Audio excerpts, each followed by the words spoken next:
And yet a lot of the meditation methods think that all what they have to do is they have to really evaluate. We're going to get deep insight from this dukkha.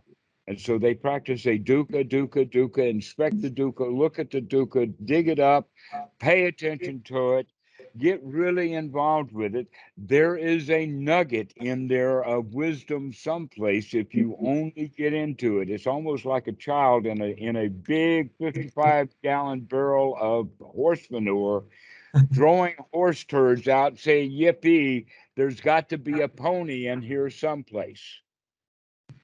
Guess what? Ponies are not known to hide in the bottom of a barrel of horse shit. They just don't.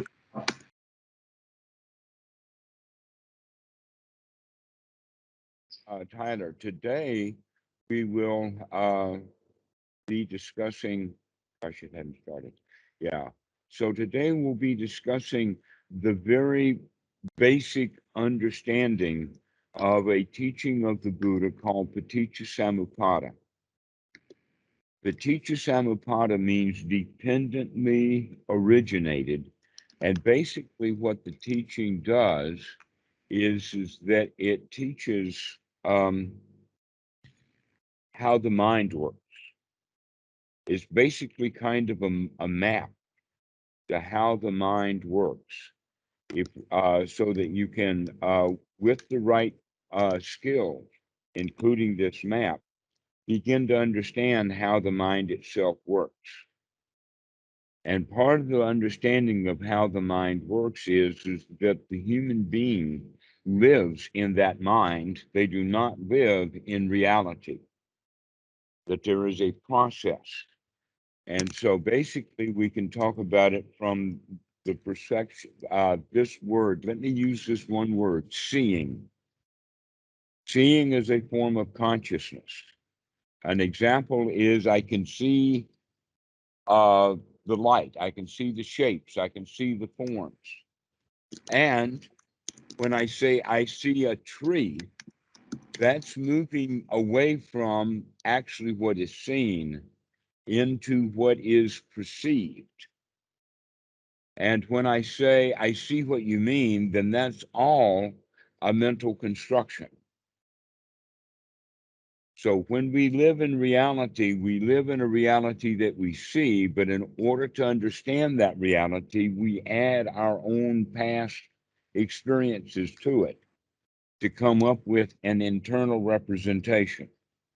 That internal representation we can call idea, we can call it a thought, we can call it a in the Pali, the Buddha calls it salayatana, which actually means the internal senses. So we see something with the eye, and then to make sense with it, we combine it with data, coming up with a salayatana, and that is what impacts us. So the real world doesn't impact us. And the way that we know that for sure is because in any particular thing that happens out in the real world, two different human beings will have two different reactions to it.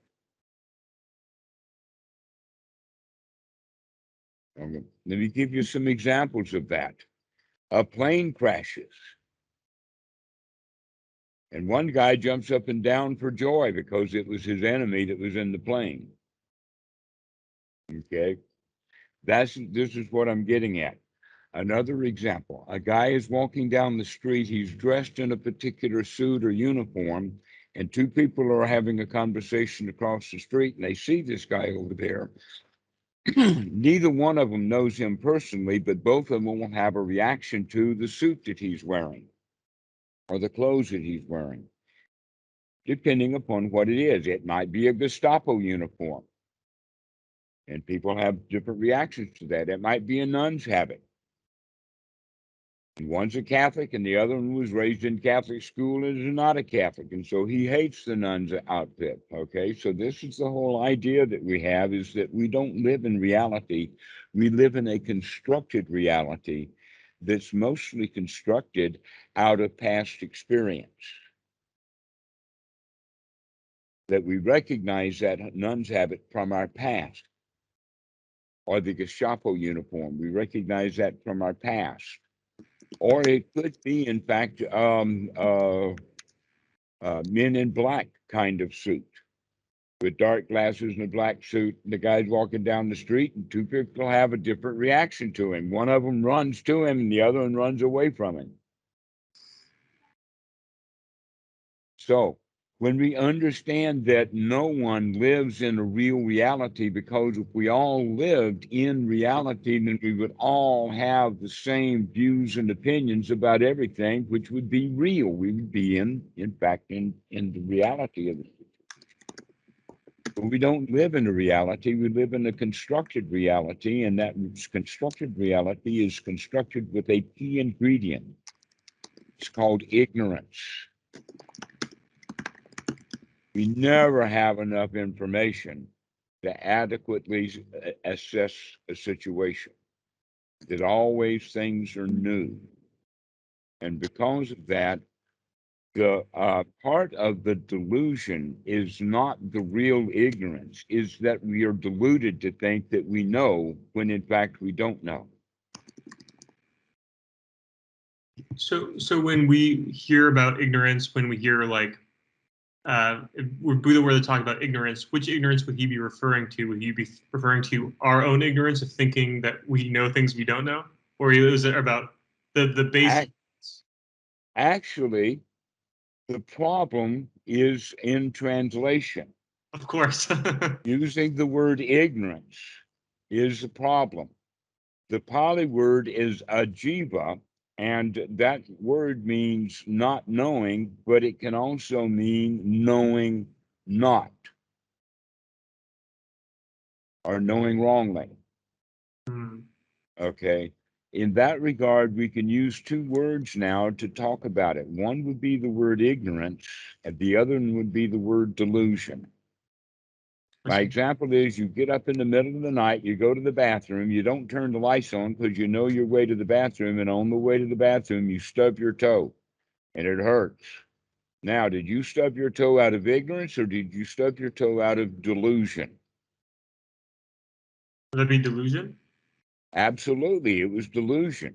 Why? Because we thought we could make it to the bathroom without having any trouble, and we thought we knew where the furniture was.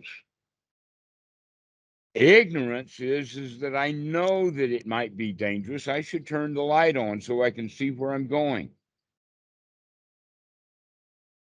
But that kind of ignorance is now wise ignorance. So we can say then that there's two kinds of ignorance. There is wise ignorance and foolish ignorance. Foolish ignorance is when you know that you're ignorant. And foolish ignorance is when you think you know when in fact you don't. But that's not really ignorance, that's just delusion. All right, and so this is it. Can we change our delusion into ignorance?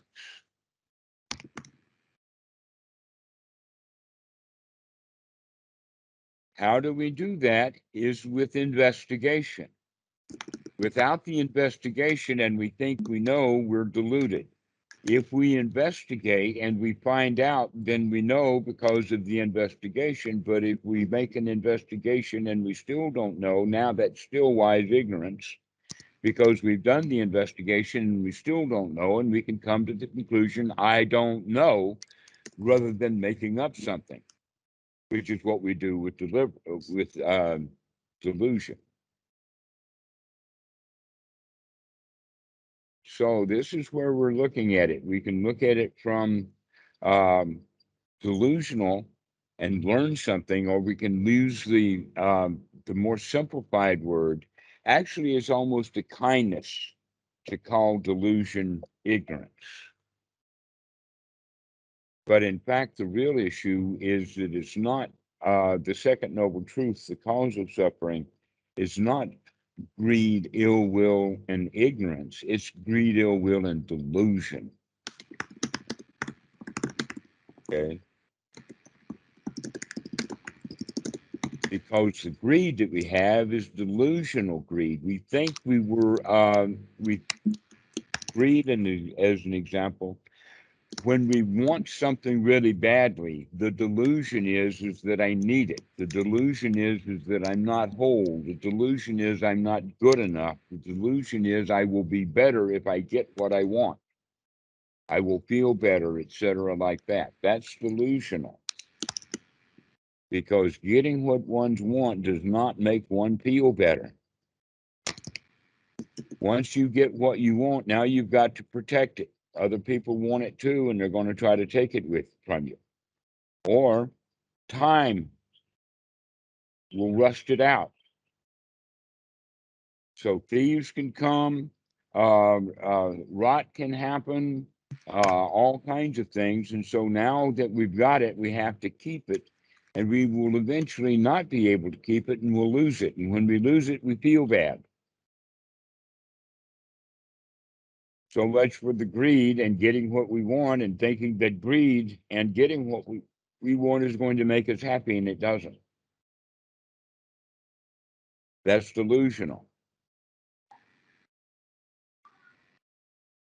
And the same thing happens with ill will, that we think that, oh, if I go take care of that situation, then I'll be better off. And an example of that is revenge, except that when you take revenge on him, he's going to take revenge on you, and there's not going to be any end to the back and the forth of it. And so that's also delusional, to think that we can get our way through harming someone or something.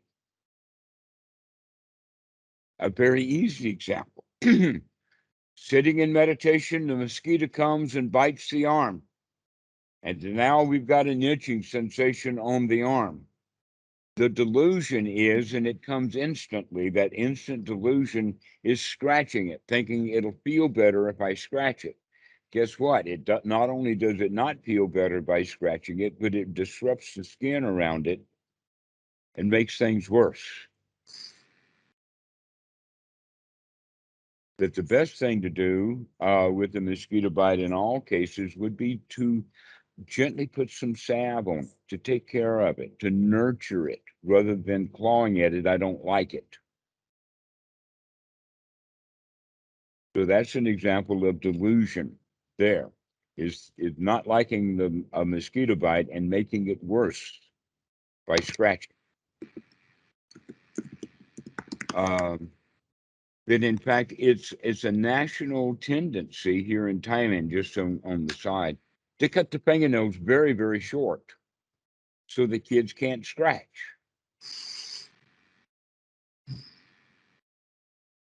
So where in northern climates, we use fingernails for tools and all kinds of things. We want the fingernails longer, but then those fingernails will scratch. And that's what we do with them. Interesting. So getting back to the point about the salayatana and the impact, our feelings come from the impact. And no one knows what is in someone else's mind, but we do know behavior. The behavior is an indication of what's in someone's mind, but people can be very good at being deceitful, deflective, non-communicative, and you don't know what's in their mind. But if you investigate and you still don't know, then we can just leave it, well, I'm not sure, rather than making up something. But our culture supports making stuff up. An example of that is the multiple choice quiz. Right? Because they're easy to grade, but it invites the students to guess. They don't know, then they can at least eliminate the ridiculous answers, get it down to maybe a choice of one or two, but we're still supposed to guess. Okay. Within the process of learning Anapanasati and the process of the Buddha is to leave it into two worlds of not that intermediate guessing, but either you know through direct evaluation, contemplation, and investigation, inspection, or you don't. because you have done that investigation, that inspection, that evaluation, and have not come up to a conclusion. Therefore, you don't know. But our society loves that in-between place. In fact, they don't like not knowing. So they'll make something up. Humans are really good at making stuff up to answer questions that they don't know the answers to. In fact, that's the entire source. I just gave you the rationale and the source of religion. They didn't know what it was, and so they made something up. And they feel better about what the stories they made up, rather than leaving the mind in a state of not knowing. So this is an important point that we'll talk about later, but let's get into it in the sense of the sitting practice. So knowing that when you are on your own and alone, no one else knows what's in your mind. Only you know that. And it's then up to you alone to be able to do something about it. This is, in fact, possibly the most important point of the second noble truth that is very rarely, let us say, made mention of for the students, for their understanding. And that is, the cause of suffering is greed, ill will, and delusion, and all of that happens within one's own mind, which means all of your suffering, all of your misery, all of your experience, and everything never happens, and it's caused by the outside world. It always happens inside the mind. It's not what happens on the outside, it's what we do with it. And that what we do with it is almost always based upon our past experience, which means I'm using now the word action for the word karma. There's another way of looking at it. When people talk about the law of karma and Buddhism and karma and all of that kind of stuff, we almost always think about it in the sense of Hinduism, because that's their thing. That karma is a really a Hindu kind of thing. But most of the people who came to the Buddha from Asia already believed in that karma stuff. And we'll talk about karma in a more formal way at a later time. But right now I'm looking at karma as merely the actions that you take. Day by day by day, the actions that we do. And those day by day actions that we do are almost the same actions that we have been doing in the past. Once we start acting in a certain way, we tend to continue to act in that same way. Which means now we're talking about not action, but we're talking about reaction. Not immediate action, reaction, but a matter of action, reaction, reaction, reaction, reaction, reaction, reaction. And that's what's going on. The new stimulus is rare, but the actions are repeated over and over again in the mind. We react to things. This is what we mean by karma. It's the habit patterns of the mind. It's the actions and the results and the actions and the results that we build up over time that can also be called habit. And when we operate like that, it tends to take us off in a certain direction that give the delusion of destiny, providence, predestination. But basically, all it's really saying is, in effect, he who lives by the sword dies by the sword. In other words, the swordsman's destiny is to die by the sword. But the swordsman can, in fact, put down his sword and stop living by the sword, and then the likelihood of him dying by the sword is reduced. So if we look at it like this, then that means that we have a choice, that swordsman can put down his sword, which means now with choices we can respond. But without choices, we merely react. That makes sense to you? That we have choices. How are we going to have choices? We're going to have choices because of the investigation. And when we start investigating, we can have and see that we've got different possibilities here, that we can begin to make some choices that we didn't have before when we were stuck in our destiny. In other words, when we're just reacting to our habits, then those habits are rolling in a certain direction. It's going to continue in that direction.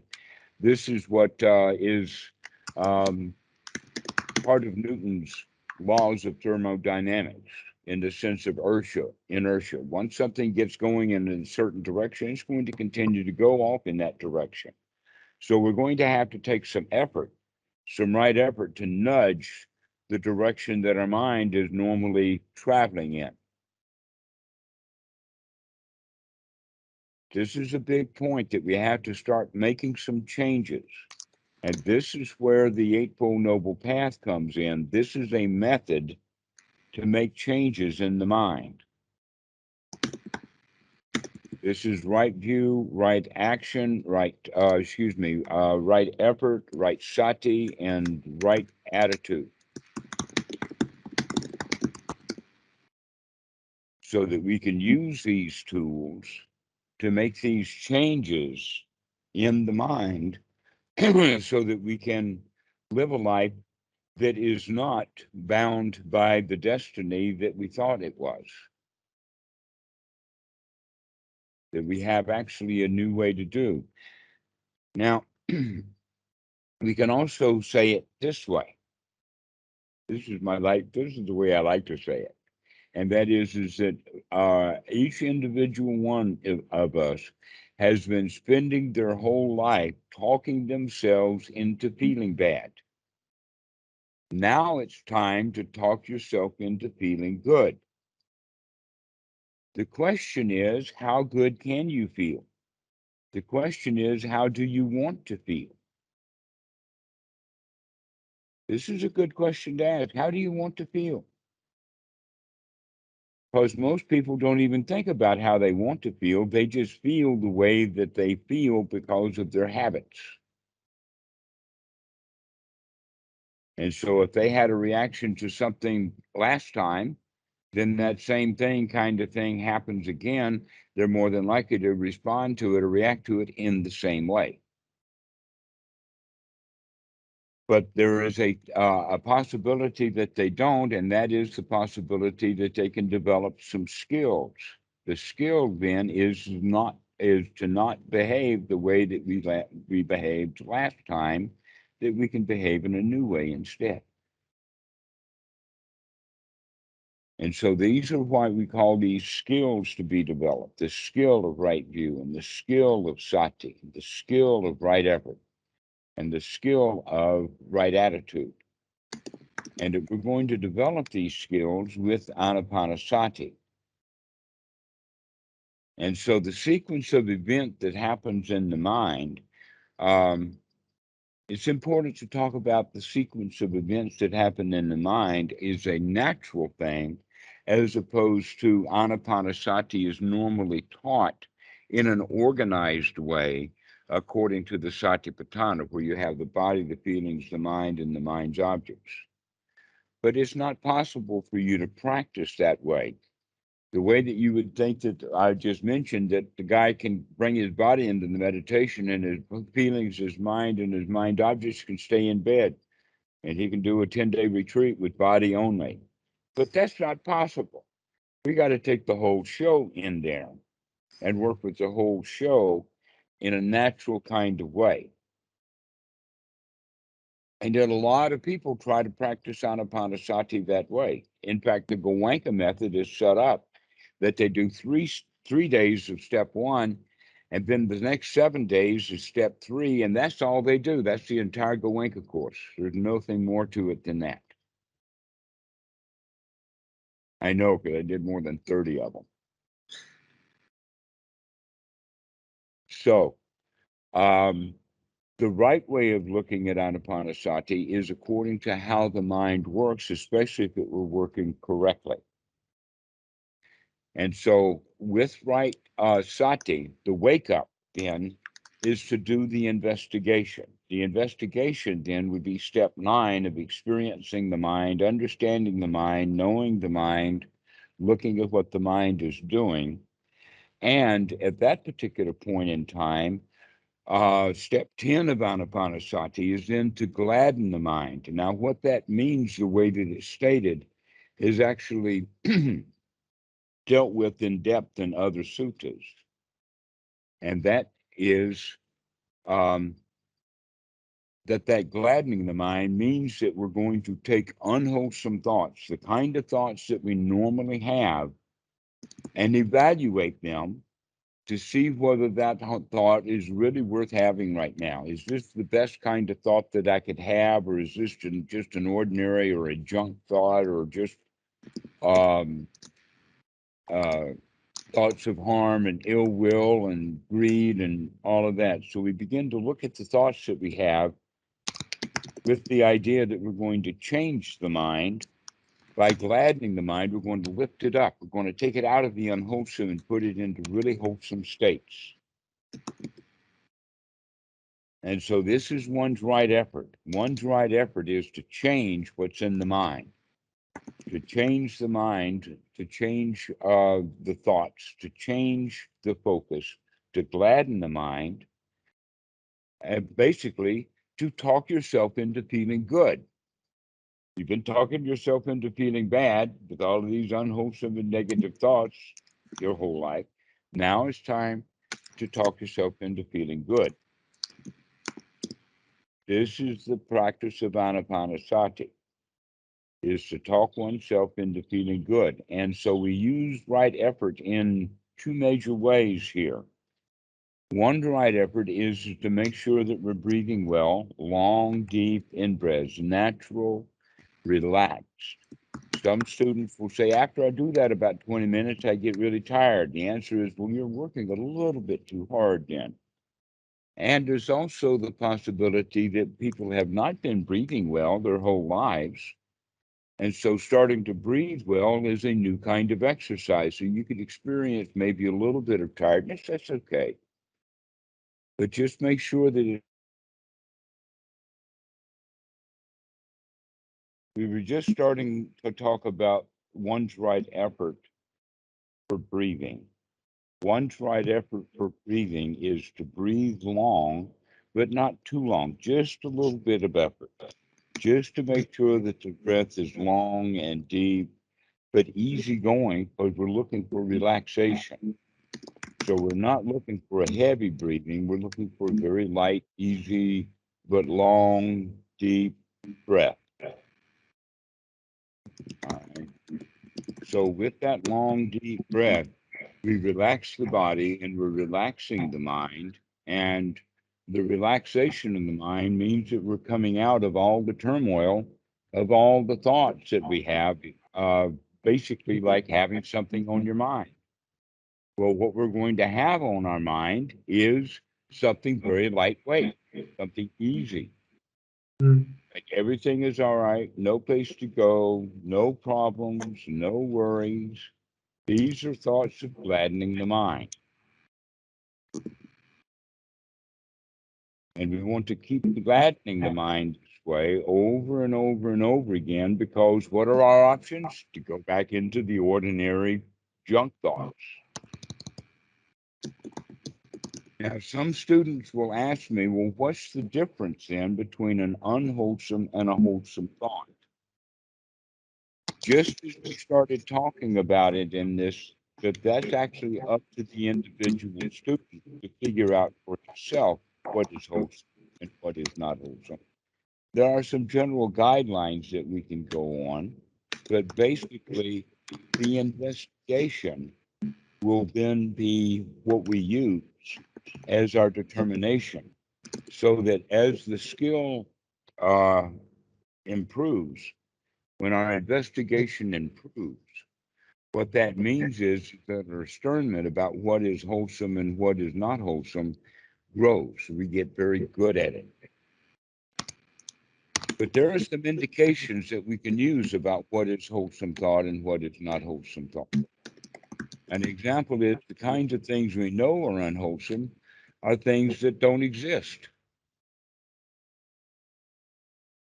Because if we have thoughts and beliefs and whatnot of things that don't exist, then that means that we're pretty far from reality. One of the definitions we can have from uh, all of this is that the way we're thinking and the process of thinking and the world that we create within the mind, the closer it is to actual real reality, the less likely we are to suffer.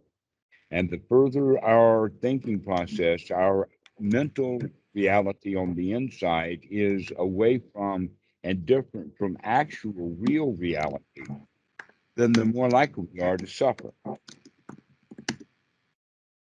The more likely we are to be dissatisfied with things. If that's the case, then that means that we want to investigate with the idea that we're going to be able to see things more clearly and get closer to reality. And we're no longer interested in making stuff up. That we get out of making stuff up. But you see, in our society, we have been taught to make stuff up. Entrepreneurs are miserable people because they make stuff up in their mind and then they can't do it. How many business startups fail? Do you know that 90% of all new restaurants fail in 6 months? All right, so that what that means is that all of our ideas and all of our wants and all of our desires generally wind up as failures. So the less we want, the better off we are. And so you could actually see then that the word dukkha or dissatisfaction has a complementary or an opposite word to it that is called sukha. Dukkha and sukha are opposites. They're opposites in the Thai language, in duk and suk. They're opposites in the Pali, dukkha, sukha, and they're also opposites in the Gujarati language, dukhi and sukhi. These are opposite words, and if the Buddhist teaching is the end of dukkha, then that means that we're going from dukkha to sukha. Well, naturally, then you would expect sukha to be one of the items on the list of anapanasati skills. And yes, it is. We need to practice sukha. So, what is this definition of sukha? Is that it has safety, security, contentment, and satisfaction. Those are the four attributes of sukha: safety, security, comfort, and satisfaction. So this is actually a skill to be developed. And we should spend time thinking about getting into the mind and the feelings into a state of sukha. Now, here's a way of looking at it. We are actually taking time and effort, the right effort, to change the way we breathe. We're taking the right effort to change the body postures. One of the ways that we're changing the body postures is by learning to hold the body still, that the body doesn't just shake all over the place, that we keep it um, uh, like in meditation, keep your arms closed, your eyes closed, your legs crossed, and you just sit still. But we can learn to practice that any time of the day, just sitting still. Now, with the body, we can train the body, but in order to train the body to breathe and to sit still and to be at rest and at peace, that means that we got to train the mind to remember to do that. In other words, if you're breathing out long and breathing in long, intentionally breathing out long and breathing in long, both the body and the mind are working. They're working together so that the mind is causing the body to breathe long.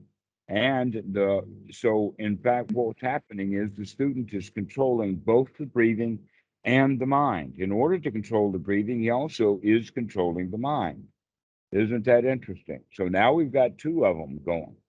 And by gladdening the mind, we're now beginning to work with the feelings so that we can literally talk ourselves into feeling good. We were able to do that by controlling the feelings, controlling the body by learning to breathe and to learn to relax and to hold the body still. We can also change the thoughts that we're having from thoughts about the past and thoughts about the future into thoughts about right now and what we're doing. So this is the practice of Anapanasati, is to remember sati, to investigate the mind and to look at what the mind is doing and then change that to something more wholesome.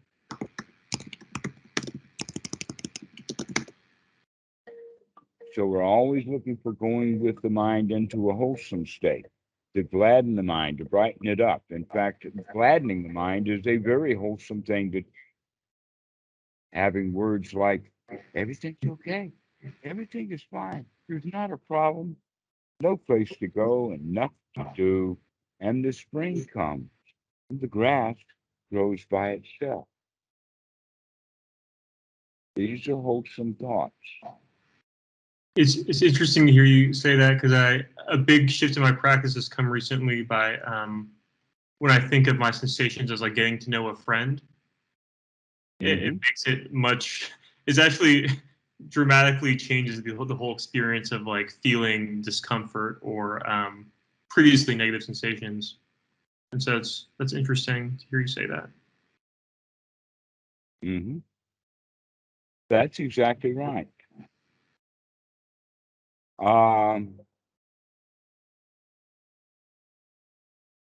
So the gladdening of the mind then is the key ingredient that is often missing in most meditations.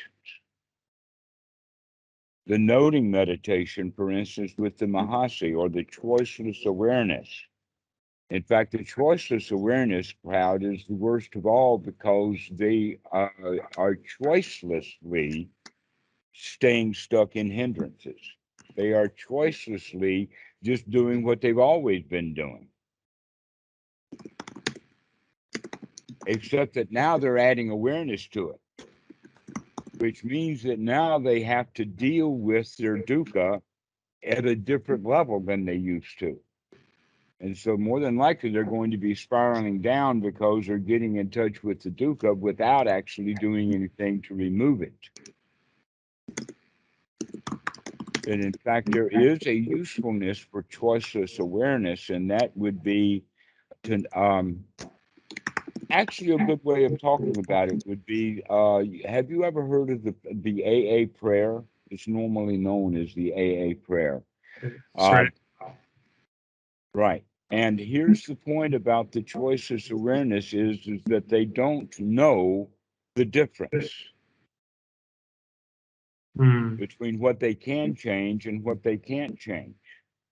You want to be choicelessly aware about the things that you can't change, like the outside world. But you do want to make some choices to make some changes to the things that you can change. One's own mind.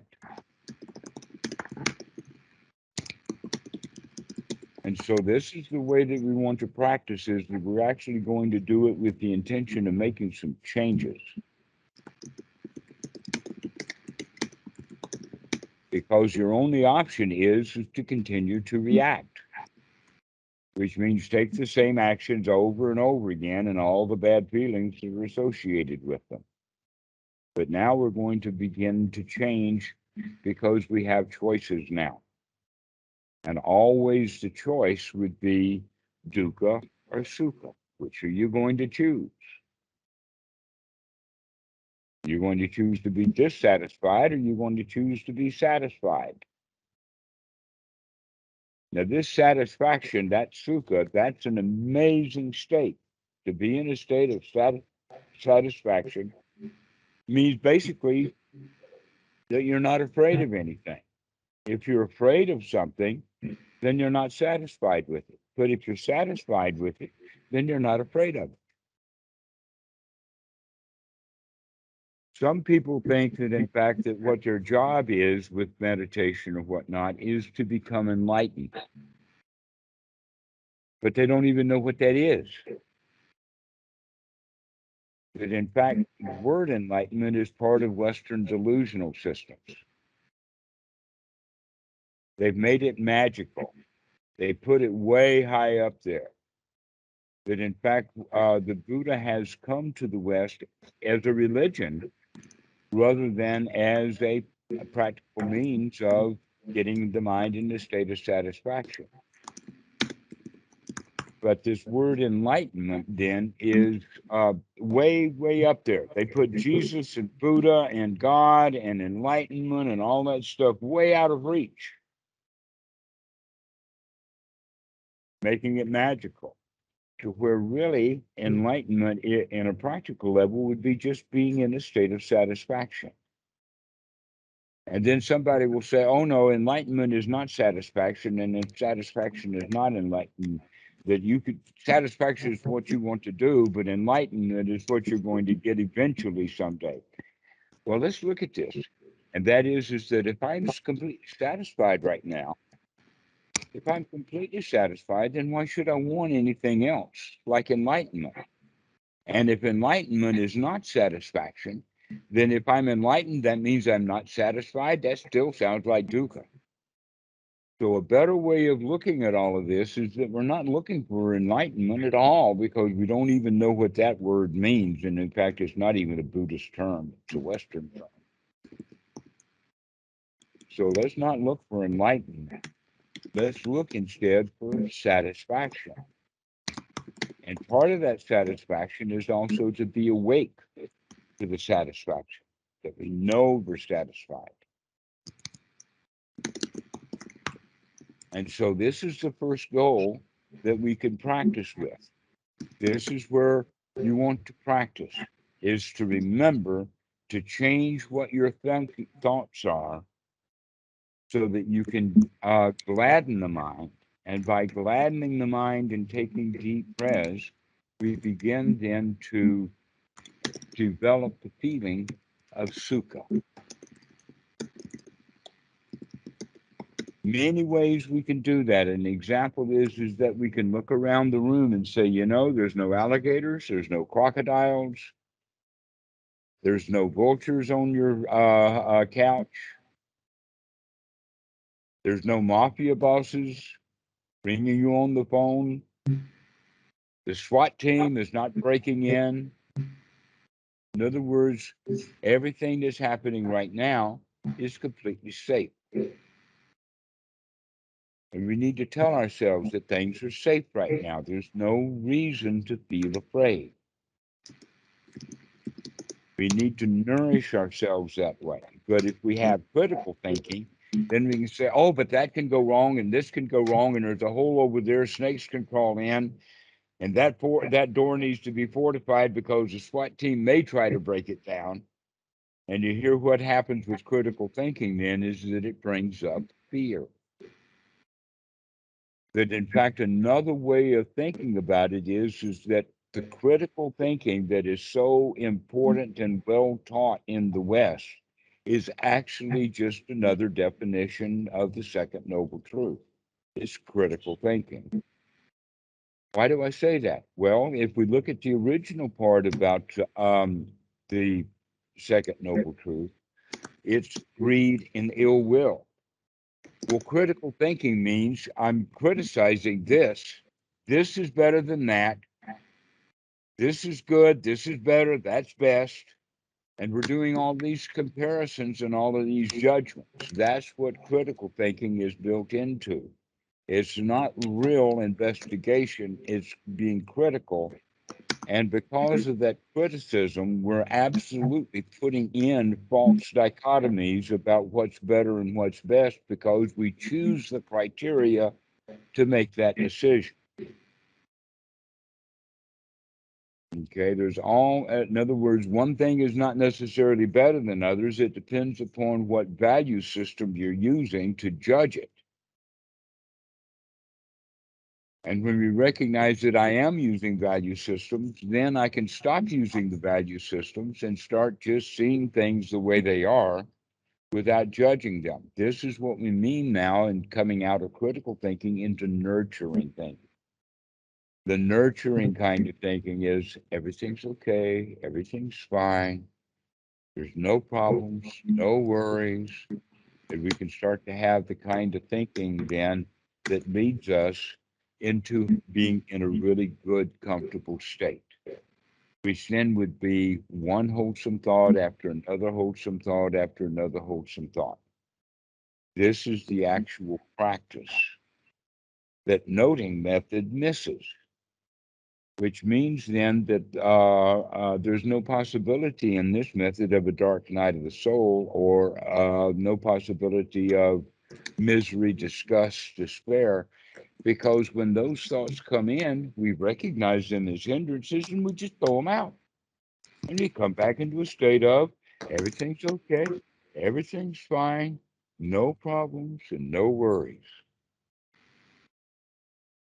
This is the correct way of practicing Anapanasati, which means now that the kind of thinking process that we're doing is not using so much of the old to figure out what's happening now, but we're using more modern information that we got as an adult or that we've gotten recently, because our recent information is much more likely to be useful, valuable, and wholesome rather than the really old stuff, especially the kind of choices and decisions we made when we were little kids.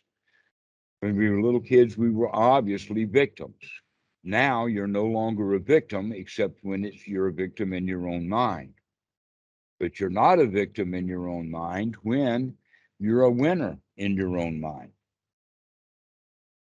which is the fourth one, the Sama Sankappa, when right view, right sati, and right effort run and circle around each other, improving each other, then right attitude comes in. That attitude of, I can do this. I can do this.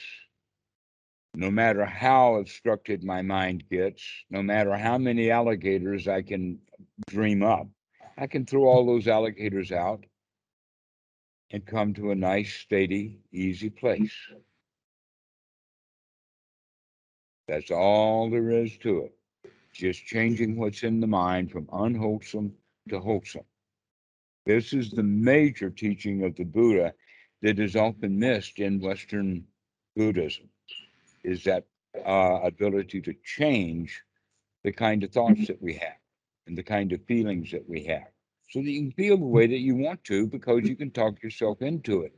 But in order to talk yourself into feeling good, you got to remember to stop talking yourself into feeling bad.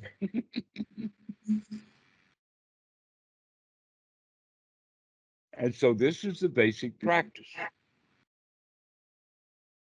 And so I would recommend that we practice this often throughout the day. Now, many meditation systems talk about meditating for one long session, starting out at 20 minutes, 45 minutes, an hour, maybe 2 hours, and now we're getting really good at sitting. Well, even if somebody sits for an hour, let us say a very productive hour a day, that still means that he's got 1 hour of no hindrances, followed by 23 hours of hindrances, plus 20 years of history of hindrances. Which is going to lose that or win that battle? 1 hour of sati and 23 hours of dukkha? No, we need to change the tables on that. And so sitting for long periods of time is not the most valuable thing. But what would be valuable is to do it often. to remember to do it often.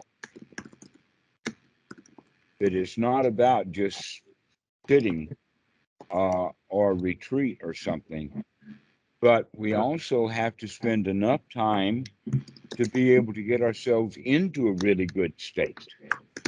That's the whole point of it. How long does it take you to get yourself into a really, really good state intentionally? Some people might take 20 minutes. Some people might take 10 minutes.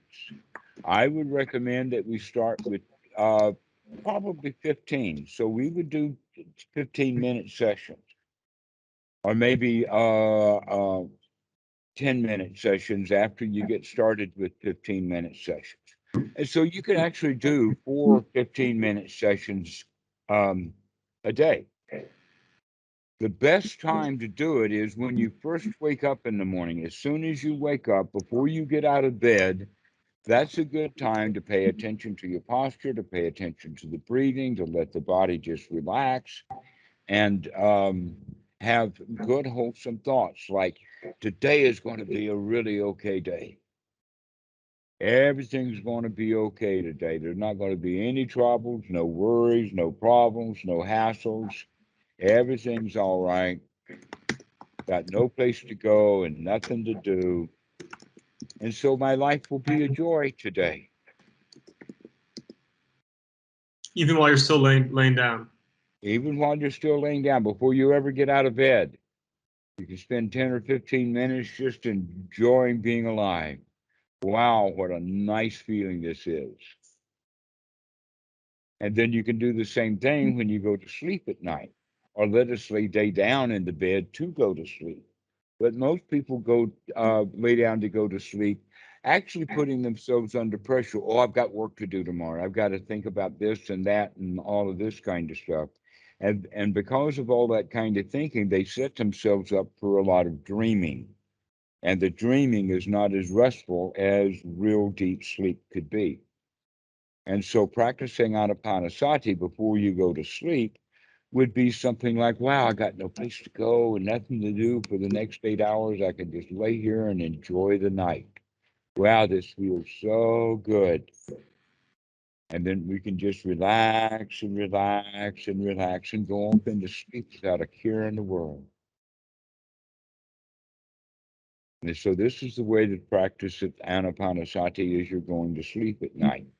We'll talk more about postures and things like this, but basically the best way to sleep at night is by laying on the side, not on the back and not on the stomach, but either on the left or the right side. So you put yourself in that position whenever you remember throughout the night. Sometimes you'll actually wake up in the middle of the night just to change your posture, and you'll know enough about it to roll over to get yourself into a comfortable posture, either on your left or your right side. And so we begin to sleep in a wholesome way because we keep remembering to put the body into the correct posture, and then the body will eventually take up the habit, even while you're asleep, so that you can sleep on your side. It can be trained. I know that most people say, hey, you look at a little kid and like a kid, he's 9 years old, she still flops just all over the bed. You don't want to be in the bed with her. You're likely to get a heel in your stomach.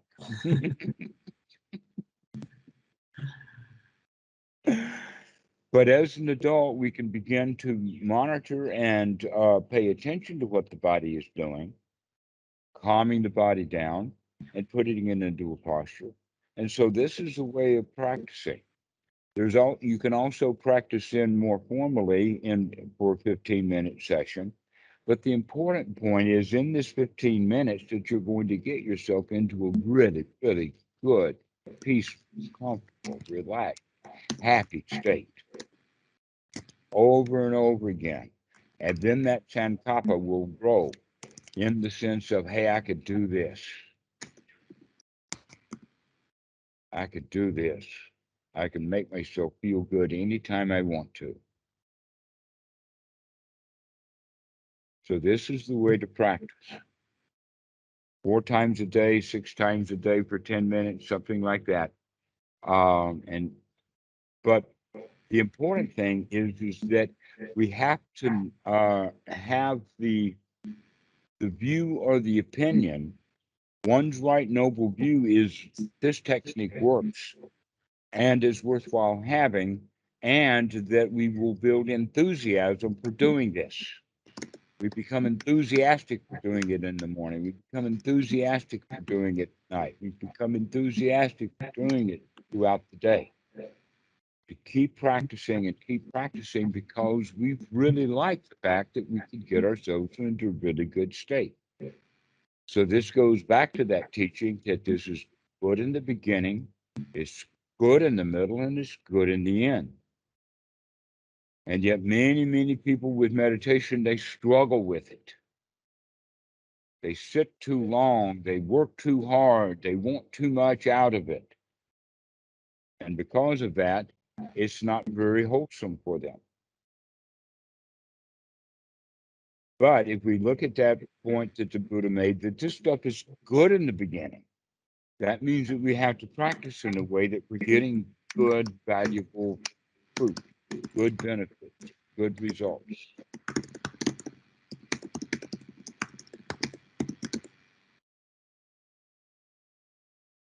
And so that's it. Where is your enthusiasm? Have you got it up?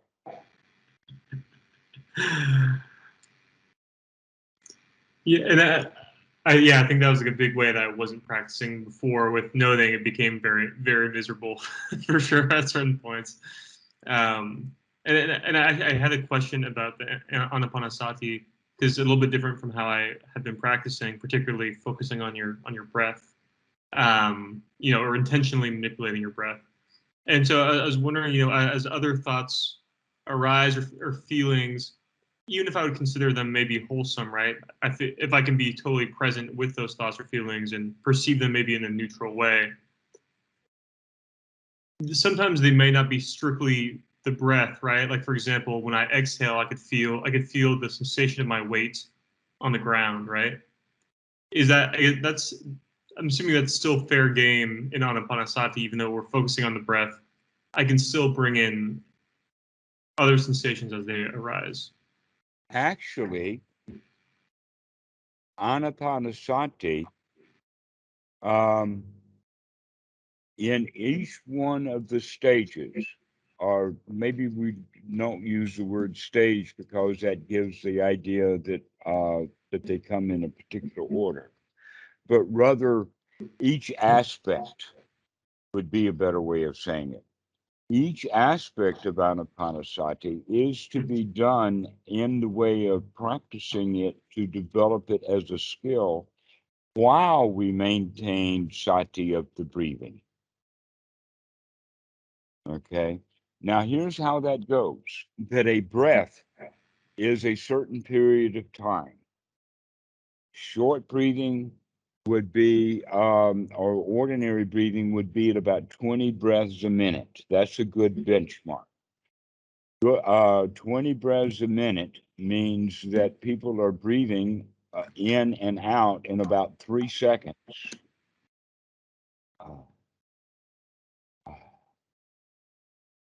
That's about the practice way that people are normally breathing. And we're going to be slowing that down.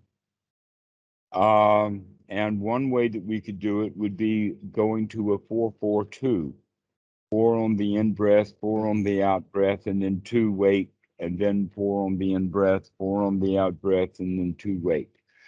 We could go all the way up practicing that with 5 and 2. Now at a 5 and 2 count, which is basically about 1 second when you're counting slowly. We're not going to be using a clock, but rather just counting and playing with the breath. This is a toy to play with.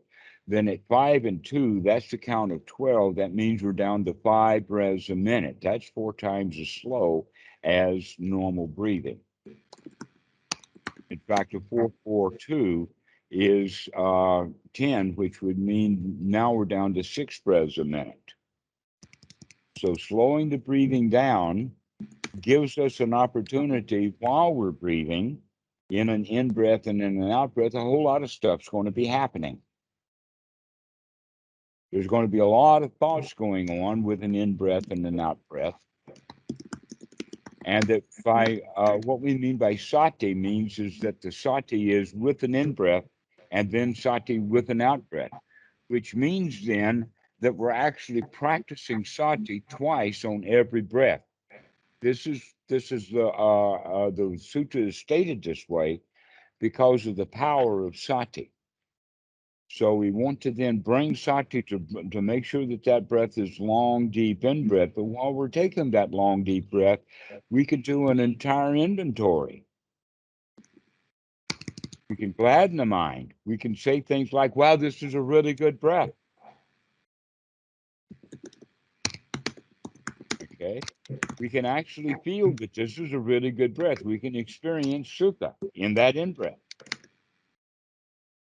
We can also recognize that my thoughts are wholesome thoughts, one after another, so I can evaluate them. So basically what we mean then that the things that we're going to be noting are all going to be wholesome things.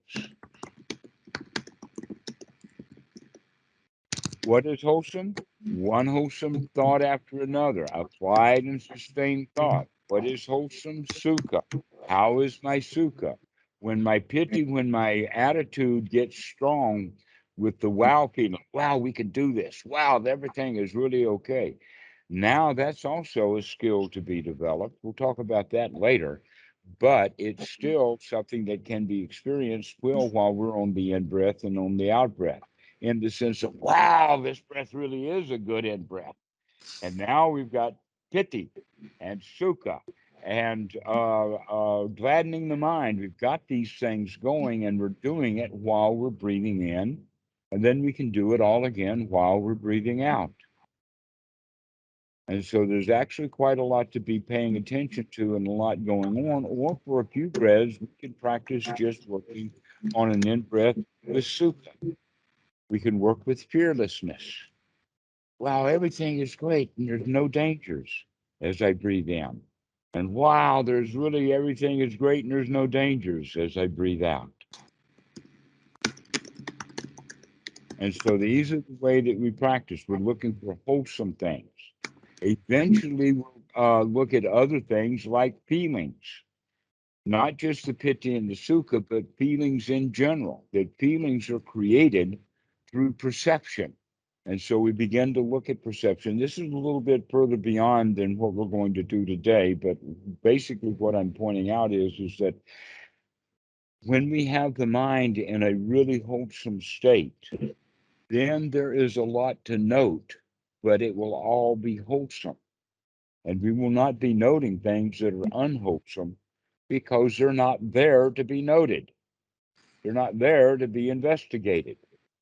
That's an important point, is that we're not going to be dealing with dukkha. We're going to be dealing with sukha now. We're going to be able to see the dukkha so that we can remove it, get out of it, go away from it. And yet a lot of the meditation methods think that all what they have to do is they have to really evaluate. We're going to get deep insight from this dukkha. And so they practice a dukkha, inspect the dukkha, look at the dukkha, dig it up, pay attention to it, get really involved with it. There is a nugget in there of wisdom someplace if you only get into it. It's almost like a child in a big 55-gallon barrel of horse manure throwing horse turds out, saying, yippee, there's got to be a pony in here someplace. Guess what? Ponies are not known to hide in the bottom of a barrel of horse shit. They just don't. And that